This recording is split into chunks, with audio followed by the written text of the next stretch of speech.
I am feeling pretty exhausted right now, which is actually a good thing because it's actually given me motivation to talk to you about what I wanted to talk to you about today.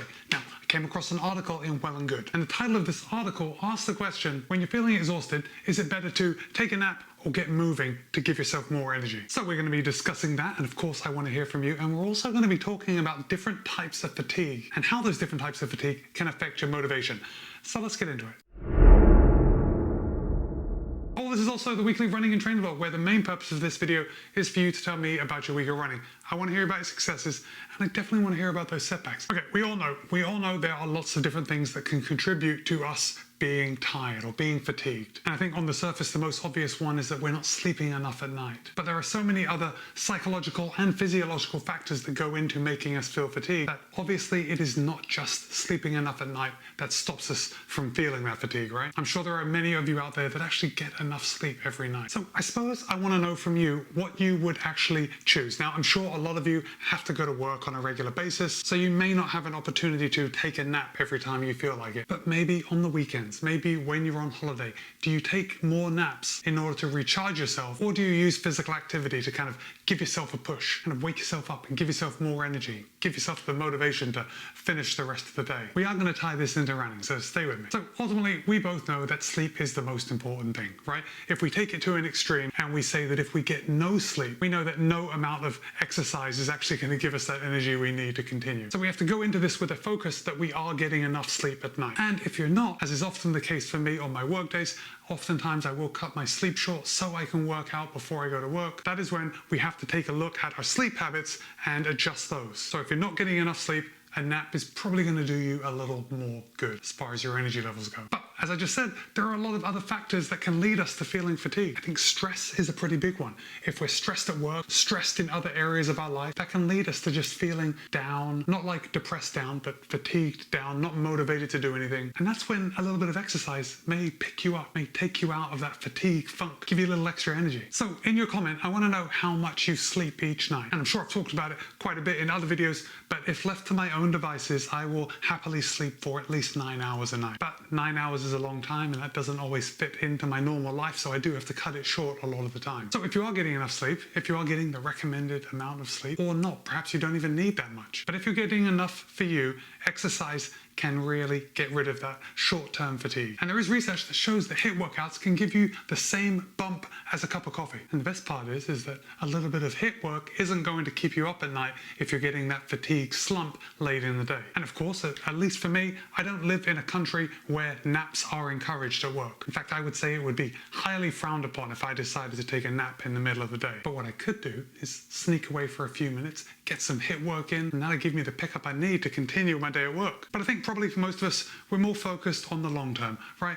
We don't worry about fatigue if it just happens once and all of a sudden we're feeling a bit tired, like in that afternoon slump after we've had lunch. But we are going to be concerned about fatigue that happens on a daily basis, something that's just prevalent, that you always notice. And this is where exercise can really help, because in the long term, exercise, particularly aerobic exercise, so running, increases cellular metabolism. And when your cellular metabolism increases, that helps you regulate your energy expenditure. And when your energy is regulated, it's going to help you feel better throughout the day. But let's say you are feeling that in the moment fatigue that a lot of us experience later in the day. That quick bout of high intensity activity can really pick you up. And I know you're wondering, Matt, if I'm working in an office, if I'm working anywhere, it's very hard to do a HIIT workout. Like, how can I do a serious HIIT workout? You don't have to. Apparently, 4 minutes is all it takes. Just 4 minutes of movement is going to wake you up as much as having a cup of coffee. Now, I will place the links to these articles that I've been talking to you about in the show notes below. So if you want to go and take a look, go ahead and click on them. There are a lot of internal links in the article that are going to lead you to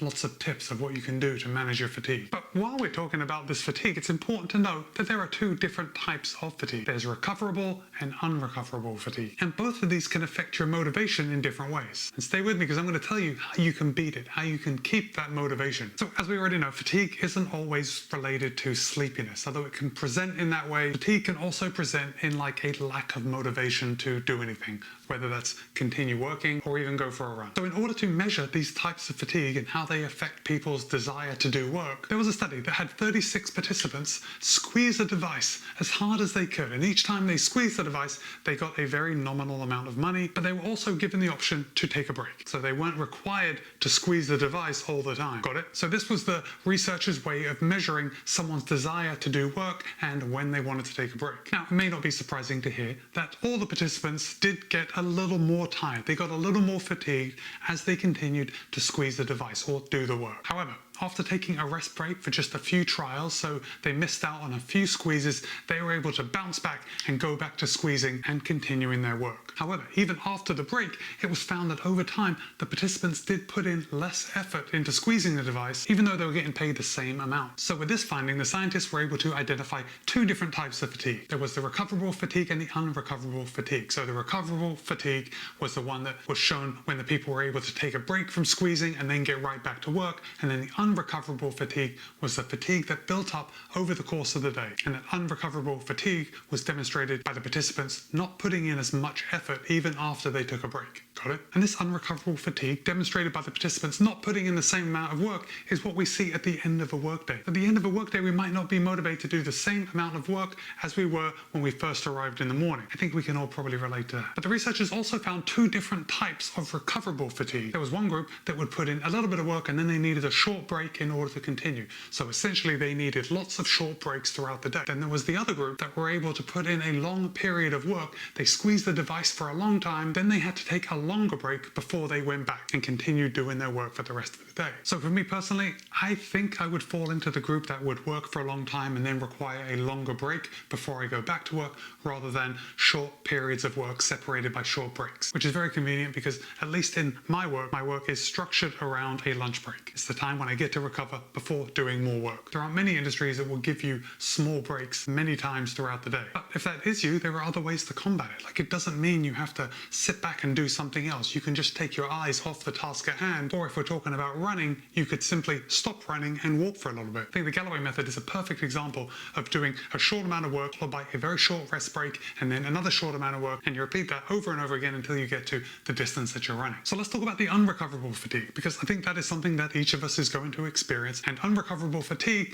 is the type of fatigue that is only alleviated by having a full night's sleep. So it's the type that builds up over the course of the day, and then hopefully you feel a lot better after you've had a night's sleep. But as we already heard, the unrecoverable fatigue starts getting noticed earlier in the day because people put in less work as that fatigue builds up, even though they're taking small breaks. But here's what the researchers found. If they were to offer the participants more money for each squeeze, that would increase their motivation and they would put in the same amount of effort as the day went on. So when they have a bigger motivation, a bigger reason to actually work, that unrecoverable fatigue seemingly disappears. And we see it all the time, right? When we're running races, we see people just dying on the course. They slow down over the course of the entire race, and then all of a sudden they get the finish line in sight and they are sprinting out of nowhere. They are just pulling it out of the bag and running across the line. And I see these people and I wonder, where did this energy come from? But that energy came from the increased motivation that was sparked by seeing the finish line. Personally, I find this very interesting, mainly because that doesn't really happen to me. I don't seemingly get motivated by seeing the finish line because I've been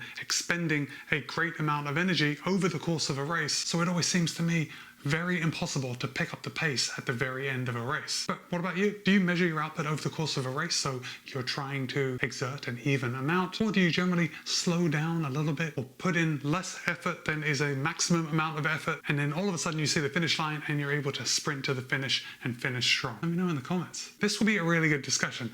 I don't know what is better. Well, now that I think about it, I guess I do know what is better, because all the world records at long distance races have been achieved using a negative split. So you run slower in the beginning, you run faster at the end. In a nutshell, isn't that what seeing the finish line and then picking up the pace is? I'd love to know your race strategy thoughts. Well guys, I had a pretty good week of running. Do you know what? I'm not going to tell you about my week of running. If you do want to see what I got up to in the week, all my activities are on Strava. If you follow me on Strava, you can just go scroll through my feed, see all my runs, see the work I'm putting in, see the easy runs I'm putting in. I tend to think for a lot of you that hearing me list my weekly runs may be a little tedious. And as I had a couple of videos while I was away on holiday that didn't have me listing all my runs, I think they went pretty well. I didn't have any complaints, so we'll continue this and see how it goes. Now I just have to think of an emoji that triggers motivation in some people. I know.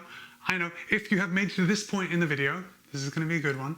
why don't you put the checkered flag emoji in the comments so I know you've made it all the way to the end. And obviously the checkered flag represents the finish line, which is going to give us that motivational boost to finish strong, at least for some of us. And with that, be kind, be happy, run well. I'll see you in a couple of days.